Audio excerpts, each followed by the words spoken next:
So what can we do to protect against this type of ID theft? You know, when you go to a restaurant or, you know, you go get your hair done, you know, the person who waited on you or who gave you the service is going to ask you for your, you know, if you give them your credit card, you have to hand it over. I mean, you can't just walk over in a restaurant. I mean, what do you do at that point? Well, it's interesting because one of the things that you read about that they say to do is don't let your credit card out of your sight. But obviously, when you give it to someone, it does get out of your sight, especially in restaurants. I think in the future, probably there'll be a scanner that they come to your table and they'll scan it so that you see them doing it right away. And I think in Europe, they've actually started that to some degree. But I think some of these things you can do, and obviously you can't go in the back necessarily and watch the people with your credit card, but there's a lot of other steps you can take. What you want to do is keep good records, make sure you document everything. When you get your credit card bill or any other bill, whether it's your water bill, your phone bill, you want to look at it and make sure all the charge is yours. If there aren't, you want to notify the company right away. You want to call them, and then you also want to write them. But you want to notify the company if there's anything that you see suspicious. With your garbage, with things that you want to throw out, you want to make sure anything that's sensitive, has any of personal information, you want to make sure it's shredded. You know, preferably you want to use a shredder that cross shreds so that they can't put it back together. If you have mail, you really don't want to put your mail in your mailbox, because when you put your mail in your mailbox, you put the little red flag up, and guess what? That's a red flag for criminals. They can come by, take everything out of your mailbox, go through, get personal information. They can also take your checks, and they can bleach out the name and leave in the signature. Because it's got your routing number and account number there. And when they bleach it out, they can put in their name and sign it. So if you have mail that's, you know, all mail, but especially mail that has checks in it or mail with personal information, you may want to take it to a mailbox. And then you were saying about emails, that when you get emails you shouldn't respond to it or delete it or send it back to. But I've also heard that you can forward it to the SEC.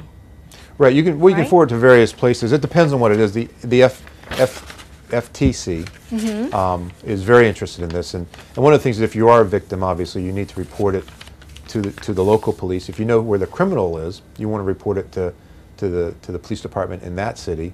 You may want to report it to the FBI, the Secret Service, the postal authorities. But if you report it to the FTC, they're not going to. They don't have a crime-fighting agency. But what they'll do is they'll put it into their database, and obviously they'll be able to disseminate the information to the FBI or what have you, and obviously help people in the future. But you do want to you know, send it out and make people aware of it. And you also, when you do report it, you want to call, you know, whoever it is, and then you want to follow it up with a letter within 60 days. You need to keep your rights, your credit rights, so you want to be able to send it out in 60 days. But you want to do that as soon as possible. You want to send the letter certified, and there's a certain format that you may want to follow, in which case you can go online and, you know, type in sample letters for credit disputes, and I'm sure there's many that come up. And many of the credit card companies will work with you anyway when they if you report it within a certain time period, it's $50. If you go outside of that, it might go up to $500. So you do want to report as soon as possible, even though you do have the 60 days.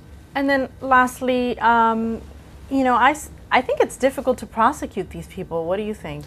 It is. I've been a victim, and I found out who the perpetrator was.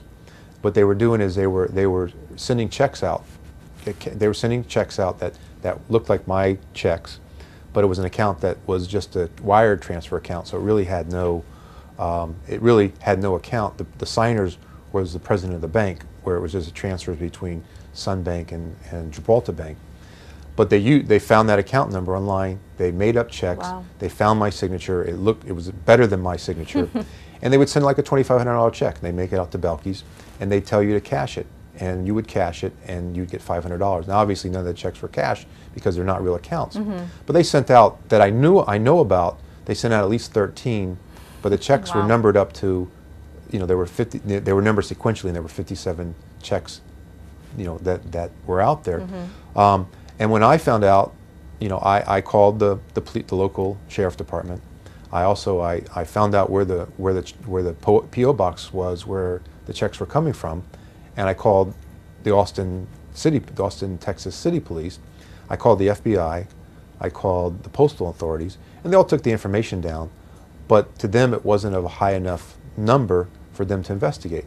Well, obviously, so that person didn't get any money from me, but they went on to the next person and the next person. And so that person may, you know, in my mind, you know, that was his business. So he may not have been big enough for the FBI because of me, but in the aggregate, you know, he's obviously creating a lot of harm out there. Exactly. And same thing in your case. Yeah. The person who stole your credit card, when you reported it, they may have done nothing. You know, and that's some resource issue and whatever. But obviously, he didn't just stop at you. Exactly. Whoever this individual, he or she, they were just continuing to do it. Yeah. Well, thank you so much, Gary, and that just shows you how important it is for the individual to keep track of our own accounts and just, you know, stay on top of it, and as soon as you find anything that looks suspicious, that you report it. Well, Coral Gables Now is not done yet. It's just getting started. Still to come. This vacant lot just west of the Rivera Golf Course will soon be a source of entertainment for Coral Gables families. I have the details. And June is the month we honor the special fathers in our lives. We'll show you some gift ideas that are simple and affordable. We'll be right back.